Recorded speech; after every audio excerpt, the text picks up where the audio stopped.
Robo वापस अपने दादाजी के तहखाने में कैसे आया, आइए देखते हैं। बीरबल रोबो के हाथ में जैसे ही घड़ी वापस पहनाता है, घड़ी में से अजीब रोशनी निकलती है। महल में सब लोग आश्चर्य से देखते हैं। सब कुछ घूमता हुआ महसूस होने लगता है। रोबो डर से आंखें बंद कर लेता है। जब वो आंखें खोलता है तो अपने आप को दादाजी के घर के तहखाने में खड़ा पाता है। रोबो को अभी भी जमीन हिलती हुई महसूस हो रही थी। वो अपने आसपास देखता है, सब कुछ वैसा ही था जैसा वो छोड़ कर गया था। वो भागते हुए दादाजी के पास जाता है। उनके पास जाकर लेट जाता है, जो मजे की नींद सो रहे होते हैं। सुबह उठते ही रोबो बहुत एक्साइटेड होता है और दादाजी को बताता है, दादाजी, मैं एक पुरानी दुनिया में गया था, अकबर और बीरबल के जमाने में। लगता है मेरी पुरानी घड़ी तुम्हारे हाथ लग गई। वो एक जादुई घड़ी है और एक टाइम मशीन की तरह काम करती है। उसे पहन के कुछ पता नहीं चलता कि तुम कौन से जमाने में पहुंच जाओ। अरे भाई, इसलिए घड़ी पहनना खतरे से खाली नहीं बेटा, कोई भी घटना हो सकती है। दादाजी बोलते जा रहे थे, लेकिन रोबो बस अकबर और बीरबल के जमाने के बारे में सोचता जा रहा था। अगले रोज वो फिर से तहखाने में चला जाता है। घड़ी मेज पर चमक रही थी। उसे ऐसा लगा कि जैसे घड़ी उसको बुला रही हो। रोबो तुरंत उस घड़ी को पहन लेता है। घड़ी के पहनते ही उसके सामने सब कुछ फिर से घूमने लगता है। रोबो अपनी आंखों को बंद कर लेता है और सोचता है, पता नहीं अब मैं कौन से जमाने में जाऊंगा। रोबो की आंख उस वक्त खुलती है जब उसको घोड़ों के दौड़ने की आवाजें सुनाई देती हैं। जी, वो एक मैदान में खड़ा था। दूर दूर तक वहाँ कोई घर नहीं था।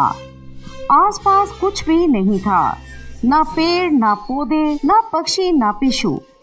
रोबो चिंतित हो जाता है। अरे, मैं किस ओर में आ गया हूँ? यहाँ तो घोड़ों के अलावा कोई भी दिखाई नहीं दे रहा।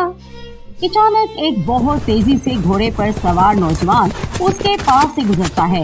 उसका लिबास देखकर रोबो को अपनी आंखों पर विश्वास नहीं होता। वो अपनी आंखें मलता है और फिर खोल के देखता है तो वो नौजवान गायब था। थोड़ी ही देर बाद एक नहीं, दो नहीं, 3-4 घुड़सवार उसके पास आ जाते हैं और उसके गिर्द घूमने लगते हैं। उन सब ने लोहे के कपड़े पहन रखे थे, जो किसी जमाने में जंग के दिनों में पहने जाते थे। वो कोई सिपाही दिख रहे थे। देखते ही देखते वो उसके और पास आ जाते हैं। एक सिपाही बोला, कौन हो तुम और यहाँ क्या कर रहे हो? मैं रोबो हूँ और इस घड़ी से मैं यहाँ पर पहुँचा हूँ। घड़ी से? जी, मैं सच बोल रहा हूँ। अभी रोबो ने इतना ही बोला था कि एक घुड़सवार ने बाजू से पकड़ा और अपने घोड़े पर बिठा लिया और घोड़ा दौड़ा दिया। बचाओ, बचाओ! रोबो चिल्लाया। थोड़ी ही देर में वो एक गांव में था।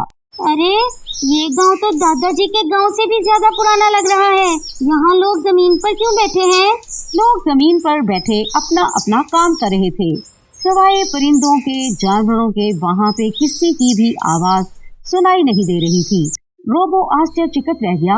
उसने इससे पहले ऐसा मंजर कभी नहीं देखा था। उस आदमी ने रोबो को कंधे से पकड़कर घोड़े से नीचे उतार दिया और अपनी माँ को आवाज देने लगा। माँ, देखो ये कैसा अजीब लड़का हमारे दौर में आया है। पता नहीं कौन से जमाने का है। वहाँ गांव के लोग उसको अजीब नजरों से देखने लगे। रोबो अंदर से डरा हुआ था। ओ छोटे, तू यहाँ कैसे आया? तुम्हारे कपड़े तो बिल्कुल अजीब हैं। मैं ये घड़ी पहन कर यहाँ आ गया हूँ। मैं यहाँ का नहीं हूँ। ये जगह भी किसी पुराने समय की है क्या? एक पुराना आदमी जोर जोर से हंसता है। बेटा, ये तो तुम्हारे दादाजी के दादाजी का दौर है। यहाँ सब कुछ अलग है। तुम्हारा यहाँ आना शायद किसी खास वजह से हो। अचानक एक बच्चे के रोने की आवाज आती है। सब आवाज की दिशा में भागते हैं। वो आवाज एक कुएं में से आ रही थी। एक बच्चा कुएं में गिर गया था और उसकी मदद के लिए बहुत से लोग वहाँ इकट्ठे हो गए थे और उन्होंने उस बच्चे को बचा लिया। उसके आसपास जितने भी लोग थे वो बहुत सादा लिबास पहने हुए थे। रोबो को साफ नजर आ रहा था कि ये उस दौर में आ गया है जहाँ पे सबसे जरूरी चीज जो पाई जा रही है वो है प्यार और दूसरों की मदद। वो आदमी रोबो को अपने घर ले जाता है और एक मिट्टी के प्याले में गरम गरम दूध लाकर देता है। थोड़ी ही देर में अंधेरा फैल जाता है और माँ एक दिया जला लेती है। अरे यहाँ बिजली नहीं है। बिजली तो आसमान से गिरती है ना, एक महिला ने तुरंत मासूमियत से कहा। अचानक एक दिया घास फूस के बने हुए बिस्तर पर गिर जाता है। हवा चल रही होती है और वहाँ पे तुरंत आग लग जाती है। रोबो समझता है कि अब पूरा घर जलकर राख हो जाएगा। वो जान बचाने के लिए बाहर की तरफ दौड़ता है, लेकिन थोड़ी ही देर में गांव के लोग बड़ी बड़ी पानी की बाल्टियां पकड़कर लेकर आते हैं और आग के ऊपर डाल देते हैं। आग बुझ जाती है। रोबो खुशी से तालियां बजाने लगता है। रोबो ने देखा कि लोग कितने प्यार से रहते हैं। उस महिला ने रोबो को खाने के लिए एक फल दिया। रोबो को बहुत भूख लगी हुई थी। उसने वो फल खा लिया।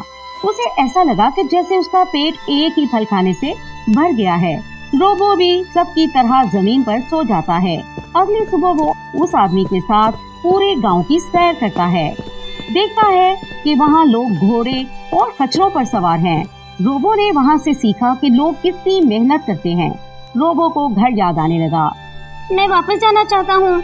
मुझे आप लोगों के साथ रहना बहुत अच्छा लगा है। मेरे दादाजी मेरा इंतजार कर रहे होंगे। तुम कैसे जाओगे? रोबो अपनी घड़ी की तरफ देखता है। रात का समय था। अंधेरे में वो बहुत चमक रही होती है। अचानक सब कुछ उसकी आंखों के सामने फिर से घूमने लगता है और जब वो आंखें खोलता है तो वो अपने दादाजी के घर के तहखाने में खड़ा होता है। जादुई घड़ी ने उसको एक ऐसी दुनिया में पहुंचा दिया था जहां पर सिर्फ ईमानदारी, मेहनत, हिम्मत और प्यार था। एक दूसरे की चिंता थी। कुछ देर तहखाने में ऐसे ही खड़ा सोचता रहा। हमारे दौर के लोग कितने सेल्फिश हैं। वो लोग कितने अच्छे थे। रोबो, रोबो, किधर हो? दादाजी की आवाज कान में पड़ते ही रोबो भागकर बाहर निकल आता है। दादाजी उसको पकड़कर कमरे में ले गए। रोबो को डांट पड़ेगी या नहीं, वो अगली बार घड़ी पहनेगा या नहीं, ये जानने के लिए देखते रहिए रोबो और उसकी टाइम मशीन। इसी तरह की और कहानियों के लिए सब्सक्राइब करें हमारा चैनल केटून स्टोरीज।